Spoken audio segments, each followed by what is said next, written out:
আমরা বলতেছি আমাদের অভিভাবকদেরকে যে আপনারা বাচ্চাদেরকে প্রাচুর্যতার মধ্যে না, ঠিক বাচ্চাদের মধ্যে শিক্ষা এবং বৈচিত্র্যময় শিক্ষা দরকার।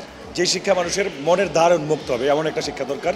সাংস্কৃতিক বিকাশ দরকার। জুনিয়র এইট একদম ডে ফার্স্ট থেকে আজকে 16 বছর পার করে আমরা 17 বছরে আসছি। এই যে আমার স্টুডেন্টরা পিছিয়ে দাঁড়িয়ে আছে, ওরা এক্স স্টুডেন্ট জুনিয়র এইটের অনুষ্ঠান উপলক্ষে এসছে। তো আমার পরিকল্পনা হচ্ছে আমি যেটা শুরু করছি ওরা এটা শেষ করবে, এবং বাংলাদেশের শিক্ষা নিয়ে পৃথিবীর যেখানে যাই বাংলাদেশের শিক্ষার অবস্থা কোথাও চলে না, এই প্রবলেম ওই প্রবলেম ওই প্রবলেম, সেই প্রবলেমটা একজ্যাক্ট দূর করতে চাই।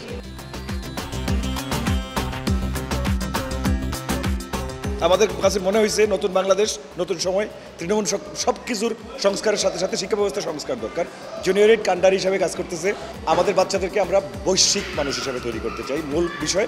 এই জন্য ইংলিশ ভার্সন, ইংলিশটাকে সহজতর করে, সহজভাবে উপস্থাপন করে, ইংলিশটা সেম একটা ভাষা, এইটা হিসাবে আমরা আমাদের বাচ্চাদের কাছে পরিচয় করাচ্ছি। এবং ছোটো বাচ্চারা যখন ইংলিশটা ছোটোবেলা থেকে যখন ওরা ইংলিশে পড়া শুরু করে, একটা পর্যায়ে এসে ওদের ইংলিশটা খুব সহজ হয়ে যায়। আমরা বলি শুধু বাংলা ইংলিশ না, আরও কয়েকটা ভাষা তোমাদেরকে শিখতে হবে। এবং আমাদের বাচ্চারা ক্লাবের মাধ্যমে ওরা নাচ, আমাদের এখানে 12টা ক্লাব মেনটেন করা হয়, ডিবেটিং ক্লাব, ডান্স ক্লাব, নাচ ক্লাব, আর্ট ক্লাব, মানে স্পোর্টস ক্লাব। এই ক্লাবগুলোর মাধ্যমে আমরা বাচ্চাদেরকে আগাই নিচ্ছি। শুধু ক্লাসের ভিতরে শিক্ষা না, শিক্ষা বইয়ের বাইরেও যে শিক্ষা আছে। এবং আমরা আমাদের বাচ্চাদেরকে নিয়ে বিভিন্ন জায়গায় ঘোরাফেরার প্রতি ইন্সপায়ার করি। বাচ্চাদের প্রতি খুব কেয়ারফুল আমাদের শিক্ষক শিক্ষিকারা, এবং আমাদের পড়ার মান বলতে গেলে ঢাকা শহরের বিভিন্ন ইংলিশ ভার্সন স্কুল থেকে অনেকটাই এগিয়ে। তো এটা বলতে গেলে ঢাকার ভিতরে 1 নম্বর একটা ইংলিশ ভার্সন স্কুল। তো আমি আমার স্কুলের জন্য শুভকামনা করি, এবং জানুয়ারি মাসে আমাদের নতুন ক্যাম্পাস উদ্বোধন হচ্ছে।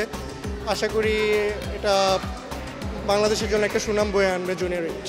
আজকেই প্রথম জুনিয়র এইটের কোনো একটা আয়োজনে আমি উপস্থিত হলাম, এবং সত্যি কথা বলতে কি আমি অভিভূত। শিক্ষার পাশাপাশি তাদের যে অন্য নানা ধরনের এনগেজমেন্ট, বিশেষ করে সাংস্কৃতিক কর্মকাণ্ড, আজকাল এইগুলো তো আমরা অনেক দূরে সরে গেছি। বাচ্চাদেরকে আমরা শুধুমাত্র বইয়ের মধ্যে যুক্ত রাখি, কি করে পরীক্ষায় ভালো নাম্বার, বেশি নাম্বার পাওয়া যাবে, কি করে ফার্স্ট পাওয়া যাবে, GPA 5 পাওয়া যাবে, গোল্ডেন GPA পাওয়ালাম। যে এই স্কুলটি 8-10টা স্কুল থেকে ভিন্ন এই জন্য যে এদের মূল চিন্তাটাই হচ্ছে শিশুর ভেতর যে প্রতিভা আছে, প্রত্যেকটা শিশুর ভেতরেই কম বেশি প্রতিভা আছে, এবং শিক্ষক বা শিক্ষা প্রতিষ্ঠানের দায়িত্ব হচ্ছে ওই প্রতিভার স্ফুরণ ঘটানো, ওই প্রতিভাকে জাগিয়ে তোলা, ওই প্রতিভাকে বিকশিত করা। এবং আমি দেখলাম, আমি আনন্দিত, ভীষণ আনন্দিত যে জুনিয়র এইট এই কাজটি করে যাচ্ছে সাংঘাতিকভাবে।